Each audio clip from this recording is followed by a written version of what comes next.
नमस्कार दोस्तों। खुद को पढ़े लिखे पीएचडी होल्डर या डिग्रीधारी सोचकर अपने फोन पर ताली मारता है, उस तथाकथित विद्वानों पर थूकने का मन करता है। किसी ने कुछ कह दिया और मान लिए कोई सर्च नहीं रिसर्च नहीं और गधों के रेस में खुद भी दौड़ गए और पढ़े लिखे को अपना रोल मॉडल समझने वाले भेड़ा तो बेचारा दौड़ेगा ही। आइए आपको रूबरू कराता हूं कि आपने विज्ञान और विकास के नाम पर क्या कुछ खोया है और कैसे गुलामी पाया है। पश्चिम के लोग चोर Einstein, Newton, Graham Bell, Edison, Galileo, Darwin, ये सब अचानक क्यों पैदा हो गए 17वीं शताब्दी के बाद? क्यों नहीं इससे पहले पश्चिम से कोई खोज सामने आए?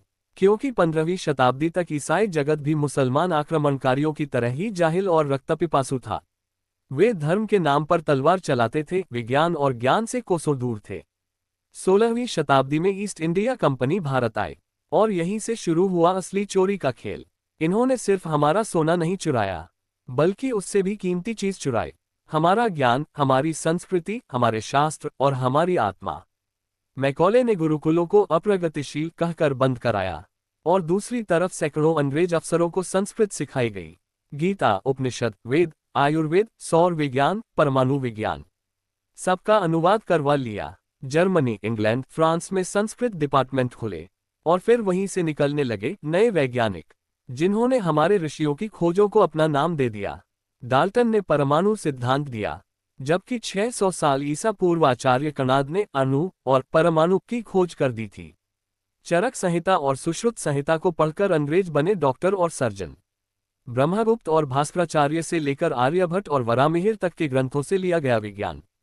और हम अपनी संस्कृति पर हंसने लगे। संस्कृत बोलने वाले जाहिल, शास्त्र पढ़ने वाले पिछड़े और पाश्चात्य को मानने वाले बुद्धिजीवी कहलाए। ये सिर्फ ज्ञान की चोरी नहीं थी, ये पहचान की हत्या थी। आज हर युवा को ये जानना चाहिए, जो दुनिया आविष्कार कहती है, वो दरअसल भारत का अनुवाद है। अब प्रश्न ये है, हम कब तक वामपंथी झूठे इतिहास को सच मानते रहेंगे? कब तक अपने ऋषियों और संस्कृति को हीन समझते रहेंगे? अब समय आ गया है फिर से अपने शास्त्रों को पढ़ने का, अपने बच्चों को असली इतिहास सिखाने का और अपनी पहचान वापस पाने का। अगर आप इस सत्य को सबके सामने लाना चाहते हैं, शेयर करें, टैग करें हर उस दोस्त को जो भारतीय संस्कृति पर गर्व करता है।